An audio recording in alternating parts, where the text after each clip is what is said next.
I think the one word that I do want to tell all our practitioners to make sure you treat obesity like a disease. You always address weight issues with your patients. You don't say that, oh, he was going to feel bad, let's not talk about it. Because when somebody walks in there, has a BMI of 35, and you don't say anything, patient is thinking, my doctor is not concerned, why should I be concerned?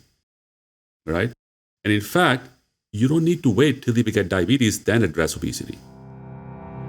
Welcome to Personalized by Vitamin Lab, the show where we dive deep into the world of personalization in healthcare. I'm your host, Dr. David Dizer. Please remember that the following discussion is for educational purposes only and is not intended to diagnose or treat any disease. Speak with your healthcare practitioner first before integrating anything that you learned today. Join us as we explore the remarkable stories, breakthroughs, and possibilities that come with the pursuit of personalized healthcare.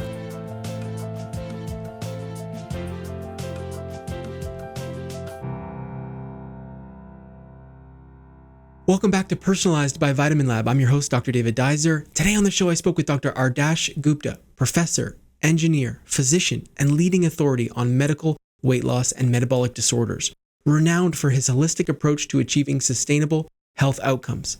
As the founder of the Valley Forge Weight Management Center, he employs a personalized strategy that emphasizes the importance of dietary habits, physical activity, and a transformative mindset towards overall well-being. His extensive contributions as an author, speaker, and consultant highlight his dedication to empowering individuals with the knowledge and skills needed for healthier living. Please enjoy my conversation with Dr. Adarsh Gupta. I'm here with Dr. Adarsh Gupta. Welcome, doctor. How are you today? I'm good. How are you doing? I'm doing well. Thanks so much for joining Personalized. We're excited to have you on the show. Our understanding really is that you have a personalized care type practice that has a significant focus on weight loss, if not 100% focus on weight loss. Tell us a little bit about how you got focused on personalized care in the weight loss realm.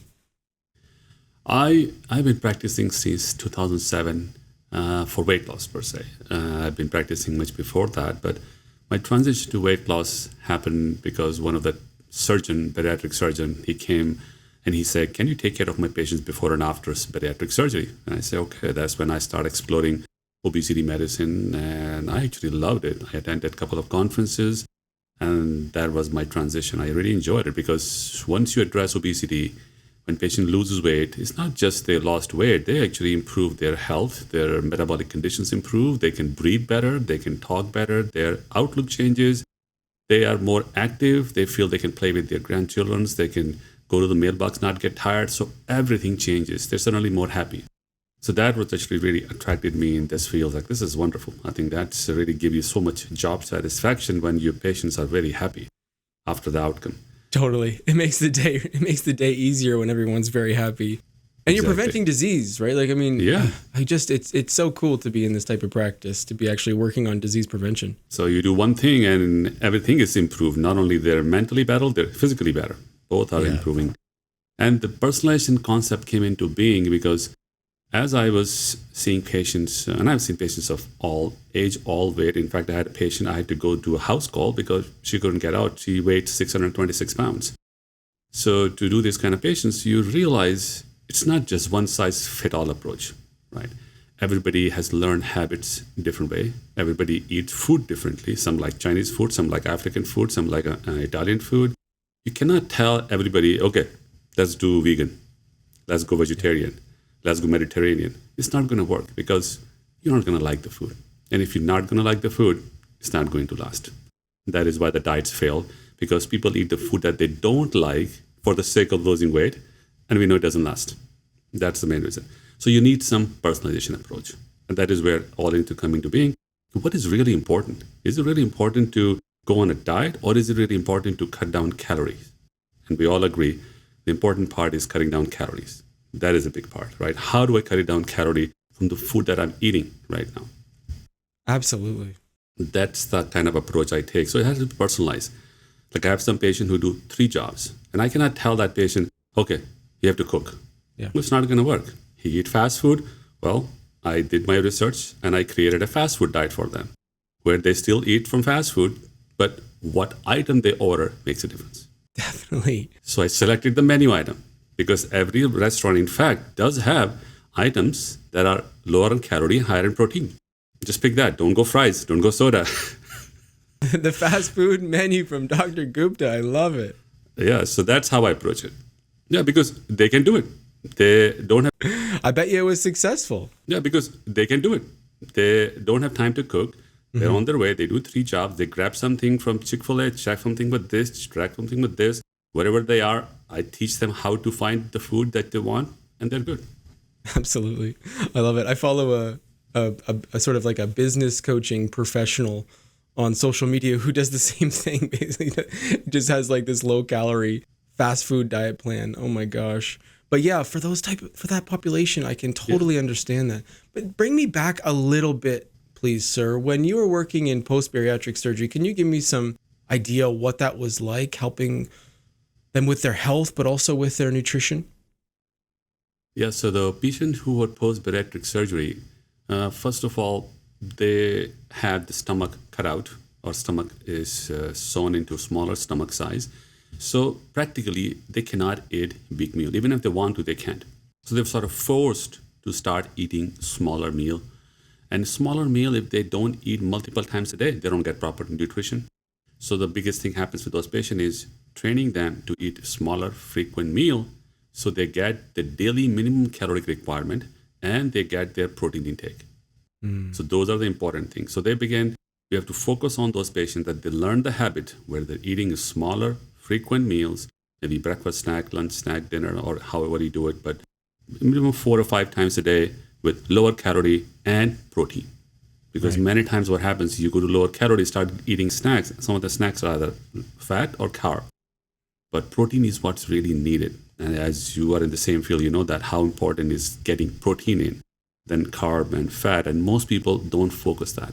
They just focus on low carb, low fat, low carb, low fat. That's all they talk about.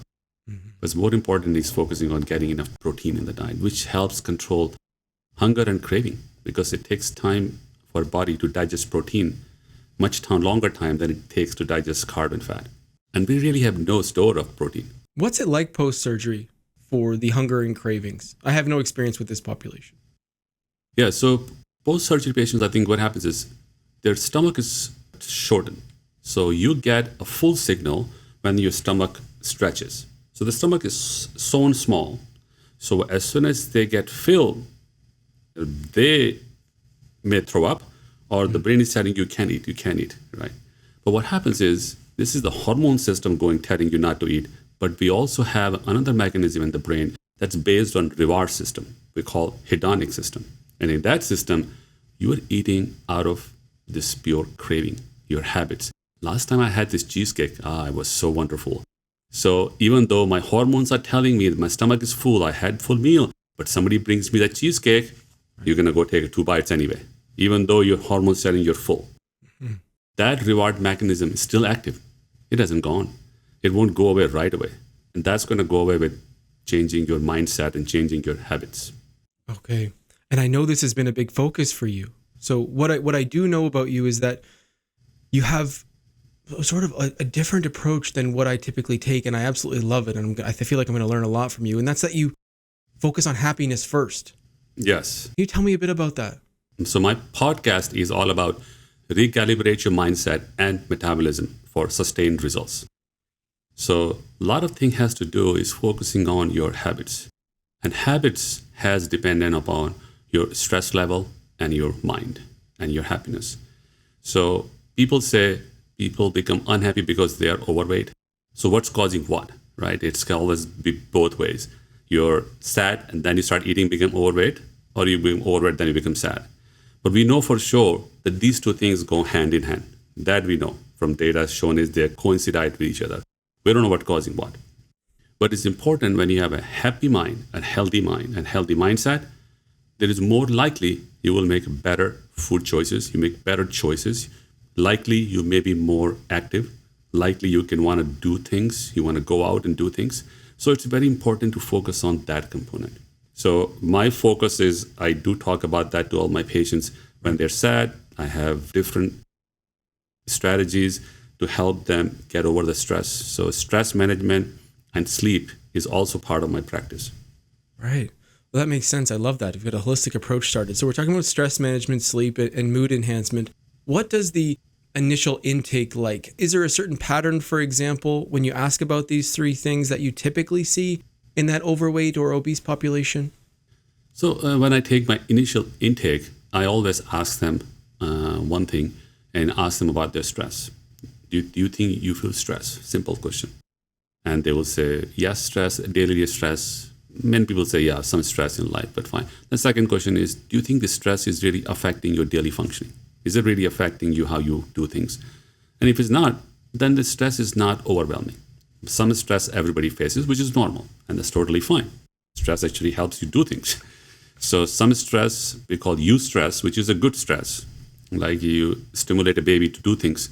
That's a good stress for the body. So those are good. We don't want is distress, the bad stress. Right. So that's why we get some idea. If they have a lot of stress and they really do stress eating, I ask them, do you eat when you're stressed? Do you eat when you're bored? They tell me, so something is there about stress that we need to address. What can we do? And then we go into a little detail about what's causing stress. And then we see what can we do to relieve that stress. So I do have that kind of conversation with each patient about stress because that's important to address it.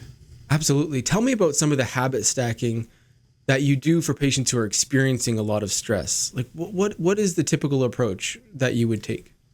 So I think I'll give you a very simple example. And one thing I mentioned them, what is it causing you stress? Then they tell me this situation at work, this situation with a family member, or something is going on. So my question is, do you think you can do something about it? And they'll say, yes, I can do something about it. Then do it and don't worry about it. And can you do something about it? They said, no, I cannot do anything about it. Well, then don't worry about it. I love it. So that approach really gets to them and they realize that, you cannot worry about things that you have no control. That means you're constantly putting yourself into frustration. Why this happened to me? Why this happened to me? I have no answer. And all you're doing yourself is getting frustrated. If you accept it, things I can do, let me focus on that I can do. Definitely. The mindset shift. I feel like yes. I feel like that your first book, The 100-Day Happiness Journal, could be very helpful for this mindset shift. Can you tell us a little bit about the first book? Yes, the book I wrote is 100 Days to a Happiness or Happier You. This book actually, in the beginning, gives you what are things that are important to be happy. And we know that happiness is not a destination. It's not something, if I get this job, I'll be happy. If I get the big house, I'll be happy. If I get the new car, I'll be happy. That's not it. Once you get the job, you're still fine. You're the same. Nothing different. So happiness is within. Happiness is a journey. People feel happy and unhappy not because of situation. They feel happy and unhappy because of how they react to the situation. So if you build yourself, your resilience and your mindset such a way that even the bad things happen in your life, you can handle it. You will be happy. And that comes from within. So what that book focuses on, what are the things in your life that's really important? You begin to focus on those. So every day you'll write down what good thing happened to me, what I'm thankful for, what is the really good thing was today, what did I did good to other people today.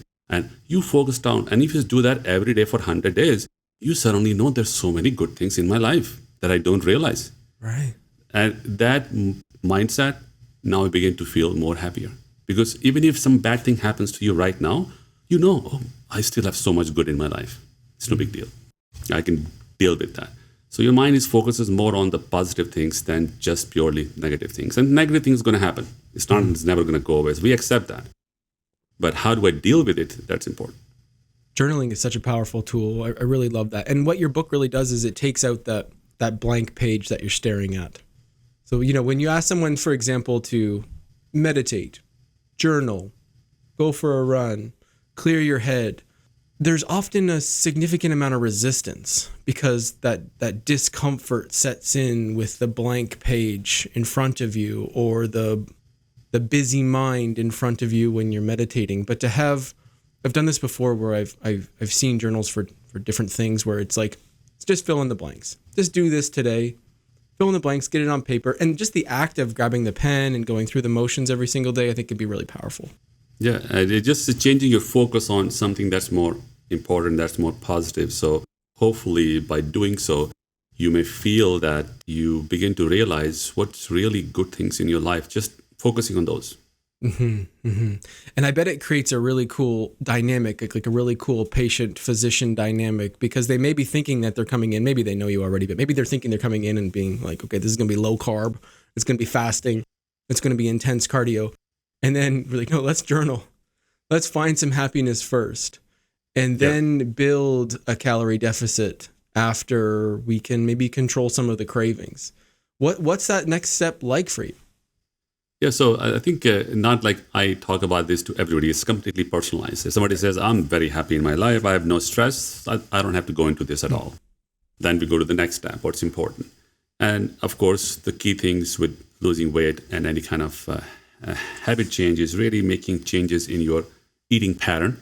I don't say diet, eating pattern and activity pattern. So I always use the word activity pattern. I don't want to give that word exercise, but activity pattern, because you could be active at home. You're doing all the housework. That's activity. You don't have to go to gym. You could do housework, walk the talk, play with kids. All counts. Everything counts. So just activity pattern, just not sitting all day. That's all we want. So we focus on how can you be active at your work. So I do get their what's your daily routine like and what they eat. So I get that history. And then based on the history, I decide, you could be active here. You could be walking more, maybe taking steps more. Don't take elevators. Park your car far and walk where it gets to walk. You can do housework. If you really have bad knee, bad joints, maybe do for 10 minutes, sit down, then 10 minutes later, sit down, then 10 minutes later, sit down, and then break it apart in all day for you have close to 12 hours. 12 hours you sleep, 12 hours spread it apart. But try to get the activity in, which is not easy. Even walk is fine. Start from there. Because, we can't expect people who is 325 pounds to go high intensity workout. It's not going to happen. Definitely. I love that though. Activity pattern. That will resonate with so many of my patients. Just starting with that instead of starting with what I want to do, which is high intensity interval training, right? Or endurance training or strength training, starting with activity pattern. And I do mention strength training, which is very important. Most people don't do it. And I think, as you mentioned, it must be part of your activity pattern. Even do once a week. But you have to do it. Once a week. Okay. So, but at least something. What's it like in your prescription? What do those prescriptions look like? So I tell them like active every day, but do strength training either with the resistance bands at home using your own body weights. And I have some handouts, some workouts, and some websites to show them. Or they can do definitely so many on the YouTube. Or if they have access to gym, they can ask them there. But some kind of a strength training 2 times a week, 2 days apart is good enough. So I personalize them, I give them, sometimes I even show them what they can do if they don't have any tools before or if they have never did the strength training before. Media really focuses on cardio and boot camps and cardio, and those are there. Now they're going to cross training and they do it every day. So what happens is doing every day, you actually lose muscle. You never give muscle the rest. If you don't give muscle the rest, it's not going to build up. It happens. Definitely. Yeah. So you take this strategy with focusing on activity patterns, building in some strength training, especially for those who aren't doing it already, of course. But what does the nutrition programming look like? You're creating these deficits and individualizing the food based on what people like. Are you handing out meal plans? Are you encouraging a specific macronutrient profile? What's your style? So I tend to not really specify macronutrient profile per se, because I found I've gone through my plate, I've gone through everything myself. It's very hard to stick to it if you follow a different diet. If you don't have an American diet, then you cannot do meat, vegetables, and this. Like in Indian diet, Indian food, it's so hard for me to define which is what. It's all mixed up in there. And it's hard to create macronutrient component. And if I have to track it every single day, it gets boring, right? So I take that approach and I tell them, you have to track it just once, just to know the food that I eat most of the time, how much calorie, how much protein, how much carb, fat is in there, right? And then I say, try to make sure it is lower calorie, and I give them certain calorie based on each person's, how much calorie is good for you, how much calorie with each meal, how much calorie with each snack, and make sure you have enough protein, how much protein with each snack meal, like that. So I create that simple program for them. And I teach them through app, through resources where they can find those kind of food, where they can find those resources, those calorie measurements. So they start looking for whether they go to restaurant, which menu item is good, whether they go to fast food, which menu item is good. If I'm going to cook at home, where do I find the good recipes? In fact, my other book, Don't Just Lose Weight, Lose Inches, in that book, I have about 50 recipes that are low calorie, high protein. So those are the approaches I take instead of just giving them a diet, because they could be Italian diet, still make it low calorie. Instead of pasta Alfredo, you can go pasta primavera and you can add some protein in there, whichever you like. Absolutely. I love it. Let's talk about habit stacking around nutrition and exercise. I surveyed my top 1% responders last week, and the number one habit that they shared with me was preparing the protein the day before. Even if it's just like the planning of the protein, but for most people it was the actual making of the protein 2 days in advance or a day in advance. That can make a big difference for my patient population. Tell me about the habits that you like to sort of build for people on your program or help them build. So I think like you mentioned, building the habit and planning the night before is the best. Because this way, next day I'm going to be out, or I'm going to have a meeting from this time to this time, or I'm going to be on the road. So either I'm going to take something with me, or if I'm going to be crossing this restaurant or this fast food, what I'm going to get from there. If you plan it out accordingly, then when the time comes to eat, I eat it. Other thing I also do in the beginning for all my patients is I tell them to set up a timer on the phone, so that you have time for snack, time for lunch, time for snack, and then your dinner, especially in the daytime. Because if you got busy in the meeting, chances are you're going to completely forget, and you are 5 hours have had nothing. So we want to avoid that. It's a great idea. I'm taking notes. Yeah. So I set up, I tell them to set up a timer on the phone.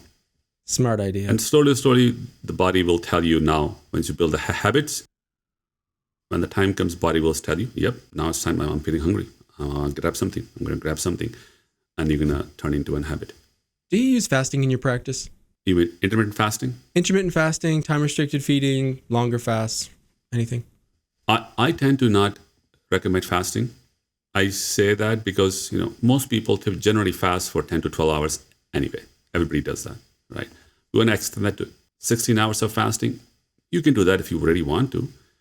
But my feeling is when we go into fasting mode, many times people tend to deprive themselves of the craving. And they're actually fighting their willpower. And it's a matter of time they're going to give up. And thing is, I don't think that is really needed for that. Because what's more important is, it's not that you fast for 16 hours. What's more important is, what is your eating pattern when you do eat? Right? I can eat only ice cream and do 16 hours of fast. Nothing's going to happen. So if I don't focus on what I eat, you will never develop healthy eating habits. Vitamin Lab revolutionizes personalized supplements, empowering health practitioners to create tailored supplement formulations that address each patient's unique needs. Bring personalized health to your practice and choose from over 200 professional-grade ingredients to create vitamin formulas that improve patient adherence and result in tangible outcomes. All ingredients are sourced from the world's most trusted suppliers, and Vitamin Lab provides hands-on support to help you formulate and launch personalization to your patients. Say hello to a new era of personalized supplement solutions. Go to getvitaminlab.com/personalized to save $100 off your first formula. Definitely. I love this habit focus. Now I just love it. I think it's such a great plan. What I find is that on the habit side of things, people get out of the habit of having protein first, very commonly when they do very long fasts, and just kind of neglect that macronutrient just enough that they risk losing muscle. And so the stimuli they're giving may not be combined with sufficient amount of amino acids, and then we have a metabolism decrease. That's so common for people who are just like integrating a fasting routine. Not super common for people who have been doing it for a long time and know about their protein requirements. I'm all for it for them. But for the population who has no experience, who's just starting it, then they'll like say, okay, I got the fasting thing. Let's just forget about the protein for a while, or unconsciously do that. And it's a big problem. They suddenly have no energy. I actually have a podcast because, certain people do religious fasting. And every religion have some kind of fasting. some kind of fasting. So I I had a podcast as well as a blog article on what do you do when you're fasting? How do you get your protein in? So and that goes over components because some of the fastings allows you to eat fruits or dairy. Some fasting allows you to eat after a certain time.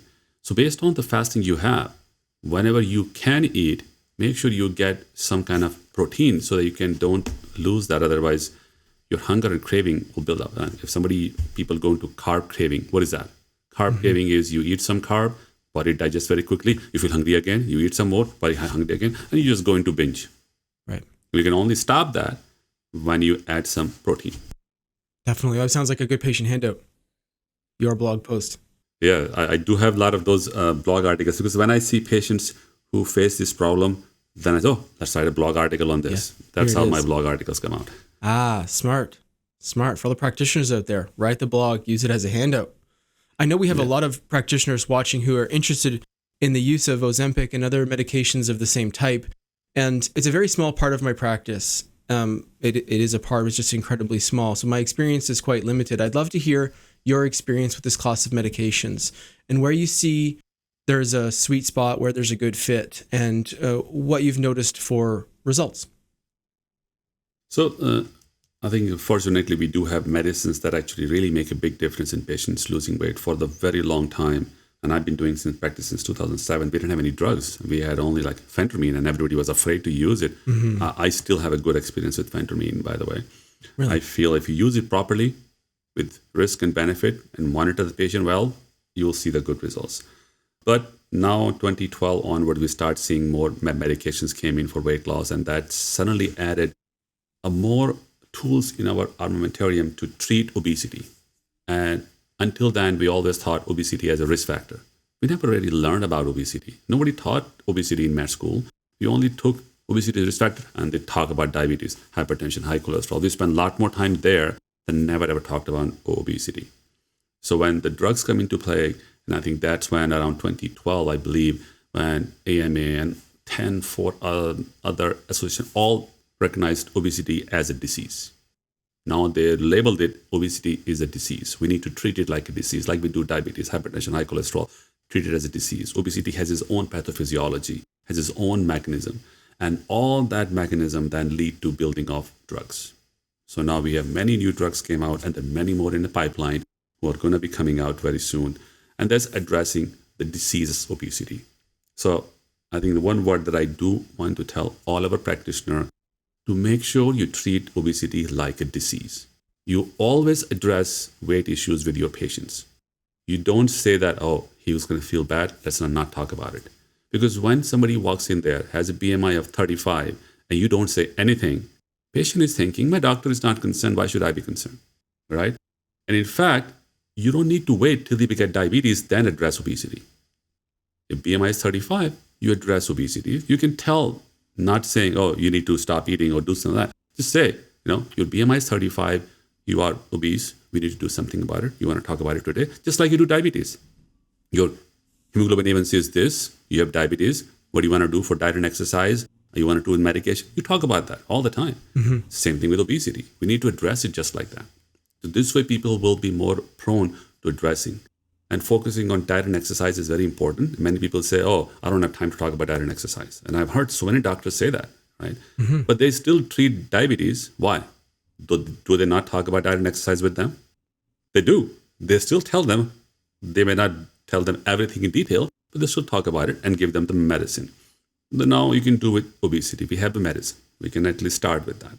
Now, GLP-1 is a class of drug that really revolutionized the weight loss industry. Suddenly people, they can think it's a magic pill. So it's gone one direction to a totally different direction when the patients don't even want to do anything. They just want the magic pill. Like I've seen patients say, I also provide diet counseling, but all the focus is medicine. Am I going to get the medicine or not? That's all. I know about diet and exercise. I heard it so many times. Yeah, they've got one foot out the door. They know what diet and exercise is. And the reality is most people, like I've done that with I also teach at medical school. And I ask my student, just in a question, what do you think is healthy lifestyle? Just one question. One student says, it's about diet, it's about activity, it's about doing a lot of cardio, It's about watching calorie. Like everybody has different definition of healthy lifestyle, right? The same thing happens with a lot of doctors who will say, oh, just avoid this or go vegan, eat vegetarian, avoid this. And that's not a healthy lifestyle. So my definition of healthy lifestyle, which I say, is you are watching your calorie intake, you're getting enough protein in your diet, and you're active every day, and you're doing some strength training. These 4 components makes up a healthy lifestyle, and which can be implemented very easily by any doctor. Because any weight loss medicine you start, they all recommend that in clinical trial too, it has to be as an adjunct with healthy lifestyle. And in clinical trials, they mention every patient should cut down 500, 600 calories and remain active every day. That was mentioned to every patient. So make sure the patient also do that while they go on GLP-1. GLP-1 works in your brain and your gut. So you're not feeling hungry, but you also slowing down your gastric emptying. So food is backed up, you feel bloating, constipation, nausea, vomiting side effect. So that is the main side effect people get from GLP-1. Can you go over it again? Can you say them again? So you may feel nausea, vomiting, constipation, and bloating in the stomach because the medicine is working in the gut to delay gastric emptying. So food is not moving so fast, so it's sort of like backed up, and you may feel nauseous. That's why the GLP-1 medications are slowly titrated. That's the reason of doing the titration, so body slowly get used to it, and the symptoms are transient. Are we getting the stretching effect, and that's causing the reduction in appetite? Not really stretching. The GLP-1s are not stretching anything. No. I think in the stomach is just delaying gastric emptying.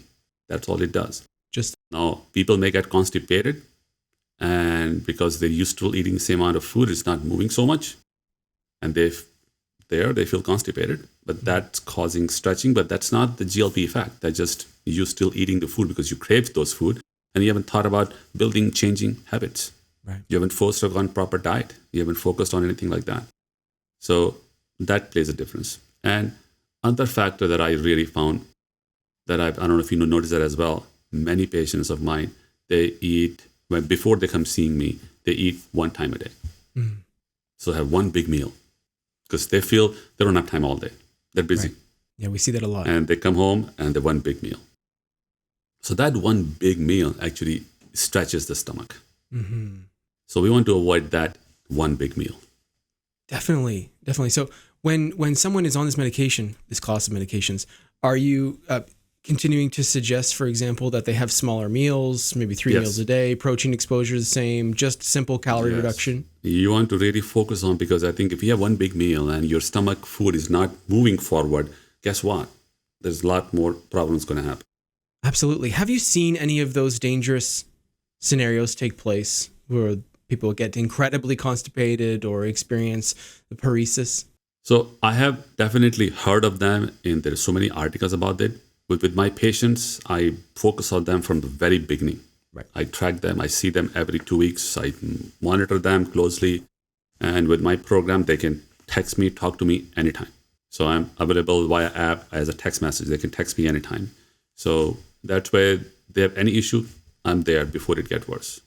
Oh, that's an excellent method. It's a big part of our practice whenever we do use it, right? Is that we're very detailed about the nutrition programming. And I know that a lot of clinics out there may be extremely busy or maybe not like part of their routine to stay in touch so frequently or to be so detailed about diet.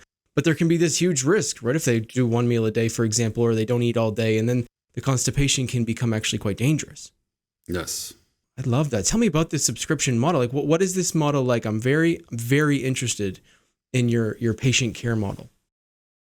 Yeah, so I think it is a lot of the people have gone through a subscription model. It's nothing really new. But in my subscription model, I think that the uniqueness is they always see me. They're not going to talk to PA or nurse practitioner or my computer or getting automated replies. They just see me. And that's why they get a more unified answer. Because I used to be in a practice where there are a lot of people involved. And when you have a lot of people involved, I think you may get sometimes contradictory and mixed messages. Because, diet industry is a $50 billion industry. And everybody has something to say about it. And some people say about their own expression, oh, I went on vegan diet. I did great. This is the best. I went on vegetarian diet. This is the best. I like Mediterranean diet. I like paleo diet. I did Atkins diet. I have this. And everybody says this is the best. I've done it. You can do it. But that's not it. Just because you have done it doesn't mean this person cannot be able to do the exact same thing, because he may not like the food that you are eating. Right? This person has to like the food that he is eating. You ate Italian food. This patient eats Chinese food or Indian food or African food, and they're different. They're used to eating certain food. One person used to eating meat all his life, you tell them stop eating meat, it's going to be a big difference, big change for this patient. Somebody who's never eat meat, tell them to eat some protein from chicken, that's also not going to happen. So it's important to not put on the diet. Just because it worked for me, it doesn't mean it's going to work for everybody. But you know that YouTube and internet is full of it. Everybody's offering their own version of keto diets. Everybody's following it without thinking. So your model kind of takes all of that out of the equation and says, this is the team. It's you and I working together. You and I working together. That's so cool. What's the access like? Like you said, there's a texting app and is there a consult every 2 weeks? What's your kind of rhythm with patients? Yeah, so they can set up a visit with me anytime they want. So unlimited visits per time. But most people don't need to see me unlimited. So pretty much every 2 weeks is the consult goes on. But sometimes they don't even need every 2 weeks because they text me whenever they have a question. So they are satisfied. They get the reply and they're good. So it's not like they have a question all the time. But I do that so that I can address objectively any issues, any progress, any side effects, their blood pressure, their heart rate, how are they feeling, any changes in their overall outlook in your behavior from this program. So, you have to keep motivating them also, right? Definitely. That's why when you meet them and something is drawing down and they're saying, my weight is not changing at all. Then I say, okay, think about, are you feeling more energetic? Are you eating healthy? You start focusing on the thing that are positive. And they feel like focus on the journey towards the goal, not just the goal. Cool. I love it. Like not just about the weight loss, but about how about everything you're doing. Right. You have really improved your eating pattern. You're more active. You should be happy about it. Definitely. Do you have a specific method or unique way of tracking? Are you taking measurements using a special scale? What's your tracking like? So all of my patients get a scale. That scale syncs to my app. So I see all of their body composition scale on my dashboard. Oh, okay. That's a cool idea. So I get their muscle, fat, water, weight, everything on the scale, and it comes to me and I see on my dashboard. Can we know the name of the system? What's the name of the system that you use? It's actually the system I have is through BodySight app, but I sync any scale through Apple Health. Oh, wow. Okay. They can have any scale they want. Any of the body composition scales, they'll sync to your own account. Yeah. Very cool. Through Apple Health. Wow, that's really cool. And then how often do you suggest that people weigh in? I tell them at least a couple times a week. If they do daily, would be great. Some people doesn't want to do daily because they want to look at their weight. But I tell them, if you do frequently, let's say your weight went up today, you can see within 24 48, what did I do? Why this weight went up? You can see something why this happened. What is not working and what is working. So that's what I think is important to do frequently. Absolutely. On the GLP-1 conversation, do you escalate everyone to the 2 milligrams, or do you sort of stop when they feel like they're full easier? I think it's totally risk benefit. So depending upon are they feeling side effect or they're not. If they are good at 1.5, not feeling side effect, good. If they want to go higher because they're not feeling any symptoms, we can go higher. But if they begin to feel nausea, we'll stick there. Okay, smart. So based on side effects. Okay, excellent. Yeah. And are there any nutrient deficiencies on this class of medications that you're concerned with? I know you've got to focus on making sure the macros are appropriate and the calorie level is right, but do you watch out for any nutrient deficiencies? I do. I started a new program where I can also measure their current vitamin level by doing a test and then give them what is lacking and missing, which somebody wants, they can do it. It's not required, but I do recommend that they should take one multivitamin every day. Yes. Okay. You're using a multivitamin approach. I like that. Very, very good. So let's talk about your framework. I know you have a framework that is kind of defines the program, and the framework is the AKG system. Can you define what this framework is for us? So I focus on what's really important, three things that's going to really make a difference in patients to lose weight. So one of the things is accountability.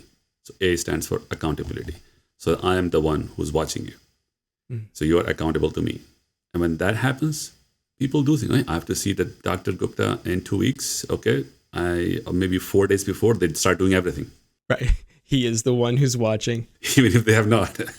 I love that. I am the one who's watching. Accountability. Yeah, for sure. Accountability is a K thing. And the K is calories, kilocalories or calories, counting calories important. And G is goal-centric behavior, goal-centric changes. So those are the three things. You're doing action towards a common goal. And the goal-centric approach is good. This happens to be also my initials, AKG. Oh, is it really? Oh, yeah, I suppose AG. Okay. What's So your middle K name? is for Kumar, so Adarsh Kumar Gupta. So that's There you why go. I created that approach. Okay, excellent. And tell me about the second book. Don't just lose weight, lose inches. Is the framework included in there, or is there? Yes. Yes, it is. Okay. Yeah, so the don't just lose weight, lose inches really emphasizes patients' focus on body fat percentage than just weight. So that on the cover of the book, I have two pictures. One picture is a guy with muscle, the guy with slightly weight, and they both have same height and same weight and the same BMI, but they look different. And that's the approach I want people to really understand. It's not about weight. It's about body fat percentage. Are you overweight versus overfat? Right. And that is the concept I want to get across from that book to all the patients. And this book really goes over that concept well, that it's not about just losing weight. If you lose a lot of water and muscle, that's not healthy. You're going to get dehydrated. You're going to gain the weight back. But if you lose only fat, then all the metabolic parameters are going to improve. So if people are watching and they're interested in learning more about your framework, they can find it in that book, and they can get more information about the body fat. And the book is on Amazon. Don't just lose weight, lose inches. You can get it as a Kindle, as a paperback, as a hardcover. Excellent. We've been doing a lot of resting metabolism assessments here. That's a big part of my practice. We measure actual metabolic rate, and we've had some people lose significant weight, and by chance, some people have lost some muscle. And we've seen declines in resting metabolism and then plateaus with our program. Yes, when you lose muscle, it happens. And many times if you've seen, I've seen some patients whose BMI is like 24.5. So technically they're not overweight, right? But they don't look skinny.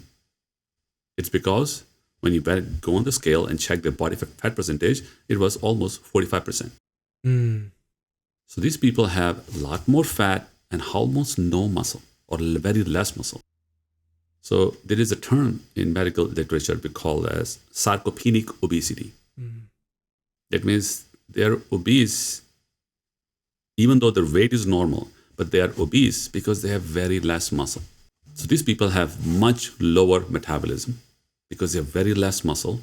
And these people are almost always dieting because they eat slightly extra, they gain weight, slightly extra, they gain weight, because there's nothing in the body to burn off. Definitely. So those people, instead of more medicine, they need very good structured strength training program to gain muscle. And I understand you're walking them through band program, giving handouts. Are you encouraging the progression into weightlifting, having them work with trainers, increasing the intensity? What's that process like for you and your patients? How are you increasing the physical stimulus? Yeah, so I think the reality is the patients tend to go on their own. Because, the beautiful thing is, and you probably do weightlifting as well and know that once you start feeling some muscle definition, you get very motivated. You start doing things yourself because you start seeing definition. You start feeling it. And once you have some muscle development, you actually feel when you work out, you feel that muscle working. You can feel the muscles really contracting. And that feeling really attracts a lot of patients they just go on their own. They start building it. They're going forward. So until they reach there, they need constant motivation and push. Definitely. So that's where you need to keep pushing them towards there. And once they get going, then they get going. Then they get going. So you've got the accountability piece until it starts to feel really good. Yes. And then it feels so good, they can't stop. They can't stop. Love it. You mentioned one thing during our session today that I can't let go because people are going to ask me about it, and it's the phentermine. Am I saying it correctly? Yes, phentermine. Medication is not a part of my scope, I don't believe. Can you tell me about this medication and why you think that there's still some use for it? Well, phentermine is the only weight loss drug that has been around since 1959. All the drugs come and go, but it has still been around. Wow. And the new drug, Qsymia, which has phentermine and topiramate, was FDA approved in 2012. And this drug have gone through cardiovascular safety trials as well. And there was no issue. The drug is still around and is still being used. And the Qsymia clinical trials showed almost 10 to 15% weight loss on that drug. So it's not that far from GLP-1. Yeah, GLP-1 may be 20, but this is 10 to 15. And GLP-1, Wegovy is 15% and Zepbound is 20%. But that's Qsymia. That's a pill. That's not an injection. So only drawback is that this is a controlled drug. So it cannot be given through telemedicine. So the person has to be seen in office. Only then the doctor should prescribe it when you see the patient in person. And what's the mechanism of action?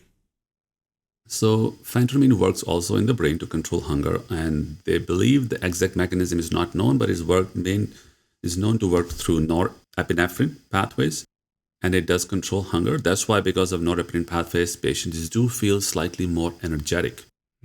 Some people feel that they feel a little jittery, and that is normal.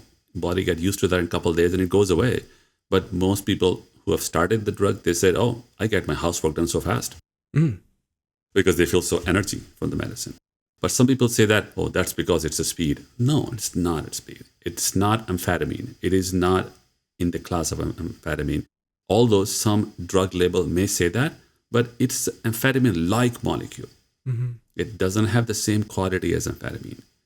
And potentially it can raise your blood pressure, can cause palpitation, but that's why you see a doctor. You see a doctor in person who's monitoring you, tracking you, watching you. And I see them all the time, and they tend to do fine, patients. Most of the patients have no issue. They actually lose weight. In fact, I have many patients who are on phentermine. They came off of their blood pressure medication because they lost weight. Absolutely. Oh, wow. Thank you for that. That's so interesting. Yeah, I'm really excited to hear about that. It sounds like it has its place. It has its place. Where would its place be? How would you determine where the place for that medication is compared to a GLP-1? Well, I think it comes down to when you see the patient, you get a history, you find out, and do they have high blood pressure? Do they have palpitations? Do they have any other issues? And is that issue stable or unstable? So even if they have high blood pressure, but the blood pressure today is normal, that means it's stable. That's no problem. You can still use phentermine. But it requires the physician to feel comfortable. It requires physician to monitor the patient in the office periodically. And I see those patients every month. Okay. Yeah, Makes I have sense. some patients who've been on phentermine for 5 years and they lost weight and maintained the weight loss. And there are also many articles that are published where they've shown physicians who have used phentermine on patients for long-term and their long-term data, and they're all been impressive. Excellent. Oh, that's so good to hear. We need to take a step back and think about personalization, individualized care a little more. I want to know what you would tell yourself as a new grad, knowing what you know now. What would be the advice you give yourself if you just graduated from medical school? This is so interesting. I teach at the medical school, and I know when I was a student, there was never any education or course or lecture on obesity. Obesity was a risk factor and done. Then talk about diabetes, right? So when I started teaching in med school, and I've been doing that since 2003, and when I started doing weight loss, I actually created a curriculum on obesity in my med school. I started teaching the obesity pathophysiology, how to evaluate patient with obesity, how do you manage patient with obesity, and then I started doing more lectures on obesity. So the students who graduated from my school actually knows what is obesity, the obesity pathophysiology, and what do I need to see if a patient walks into me in my office with obesity, what tests I need to order, and what options I have to treat these patients. So these students, when they go out in practice, will not be totally oblivious to what to do with patients with obesity, because you're going to see them. Like 2/3 of US population is overweight. 2/3 is overweight. and 35% is obese. And there's a lot more patients who are obesity category 3, morbidly obese, that's also on the rise. So that means any doctor, any practice are bound to see patients with obesity. They're going to see it. The question is, are they going to address or they're going to ignore? So we want everybody to address. Say something. Talk about something. Document in your notes. Because if you don't document, it appears it doesn't exist. So it's important that everybody address that. And now you have tools. You can always start somebody on medication, say, let me see you every month or every 2 weeks for the first month and every month and see how things are going. They can all do that. Everybody can do that. Definitely, and create such a positive impact. And if you couldn't do anything for 3 months, then okay, I'll send you to a specialist. But until then, you can do that. Like you do for hypertension, diabetes, you don't send right away to a specialist. Absolutely. Yeah, so they'll be able to start their careers with, with your sessions, but also, taking in your full experience. It's so exciting. So all the new graduate, I think, should have some appreciation for a disease. How do you address disease? And one of the skills that every med school graduate should learn is how do you do behavior counseling? Because whether you're treating with patient with diabetes, hypertension, high cholesterol, smoking cessation, all of them require you to persuade or change patient's behavior. So that one skill is very important that a new graduate should learn. What can I do so I can persuade my patient to change certain behavior? And would your key starting point be this happiness idea, finding what brings them joy? Where do you start when you're teaching the student population? That concept of mindset is a very important, and that should be part of the behavior counseling component because, they need to know. One thing, I have another book coming out, I'm working on it, and it's actually about the science of habits. Okay. Yeah, so that book is should be out soon this year. Exciting. And in that book, I focus on the neuroplasticity. When you were born, your brain was blank. You don't have any habits, right? And slowly, brain start to build habits. And why the brain build habits? Because it makes less time for the brain to think now. Like when you start driving now, you can drive with the mind doing something else because it's automated. So these habits are things that are automated. So brain doesn't have to think much. And brain does that when you do the same thing again, neurotransmitters make the connection. So when there is a morning, I wake up, I go to the bathroom, I start brushing. That trigger is a morning, trigger is a alarm, and you start doing things. Right. So that's just, neurons are connected to give you, when there is a trigger, this is my action. Trigger, this is my action. And then you build that connection. And that's neuroplasticity. You've made your brain was a little more habit created. Same thing happens with when a kid was crying. Whenever the kid was crying, mom gave her candy, he feels happy. Oh, candy gives me happiness. Candy gives me happiness. That becomes my comfort food. Or somebody could be cake, somebody could be some Indian sweet, somebody could be something else. But that's comfort food. So that's a connection in the brain. You created the connection. Now I'm trying to rewire the brain. That's your mindset change. Now you have to break that connection. So if you have this trigger, do something else. Trigger, do something else. Trigger, do something else. So I can rewire the connections in the brain. So that is pretty much science of habits. You're trying to change habit when you have to rewire that in the brain. So now you build healthy habits. I love the idea for the book. Now, that's going to be my patient handout in my office. I'm going to buy a few of those and hand that one out because that's transformational for the patient population that I work with. Is just really trying to find a way to change those habits.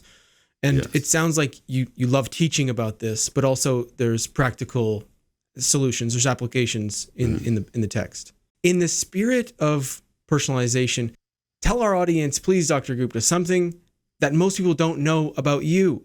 What can you share with us? Well, I think the one thing I can say that I am also a great techie. I used to be engineer. I did chemical engineering, then I biomedical engineering, and I love technology. So I tend to just appreciate technology and integrate in my medicine. That's why my practice right now is completely paperless. Wow. I only print something if patient wants some handout printed. Otherwise, I have nothing. I can run my whole practice from my laptop and my phone. So I really enjoy technology. That's the one thing that's different than many other physicians. Many physicians know it. I just use it. In terms of doing anything on technology based, even creating software, creating my own app, I've done that. Yeah, so that's one thing different. That's why I think I find it easy to appreciate how to utilize technology in medicine. Right. Because many times many doctors know they need technology, but they don't know which one. And many IT persons have the technology, they don't know where to use it. So when you know both, you know which technology can be easily applied where, and that makes a difference. So that's something I found. Fortunately, that the way my life turned around, I never wanted to be a doctor. I always wanted to be an engineer because my dad is engineer, everybody engineer. So I went into engineering. And as the time changes, I went into biomedical engineering, and then I met a physician I did my master's thesis with. Well, that's when I got interested in medicine. Then I went into medicine, and then that's just life took control, and I keep building skills. Oh, very cool. What a journey, my gosh. Well, it's led you to here. Yes. And we're so happy to meet you. Thank you so much for your time, Dr. Gupta. I got so much out of it just personally. Transformative, I think, for my practice. So thank you so much for your time. Thank you for having me here. I think it's a very wonderful experience. And I think what you do is also very useful. I think this kind of practice is very important for patients now. They need to hear those. Thank you so much. Where can people connect with you? If people are looking to find you online, for example, or to work with you, where can they reach out? So my practice website is valleyforgewmc.com. This is where my practice is. But I have my own personal website where I have a lot of other resources, my books listed there. It's adarshgupta.com. Adarshgupta.com. Adarshgupta.com, adarshgupta.com. So that's where I have my books. I may have courses also on there. But right now I just have listing of my books there and my blogs, some of my blogs. Excellent. Thank you so much for your time. I really appreciate it. I think lots of people will reach out. Have a great day, and thanks again. You too. Thank you. Thank you for having me. Thanks for joining us for today's discussion. What about today's podcast resonated with you? Be sure to tag at Dr. David Dizer and at Get Vitamin Lab. If you're learning from and enjoying this podcast, please let us know by subscribing to our YouTube channel and follow the show on Spotify and Apple. And don't forget to leave us a review. It's the best way to support our podcast, and it helps others find us. To learn more or book a demo to explore what personalization could do for your practice, please go to www.getvitaminlab.com/personalized.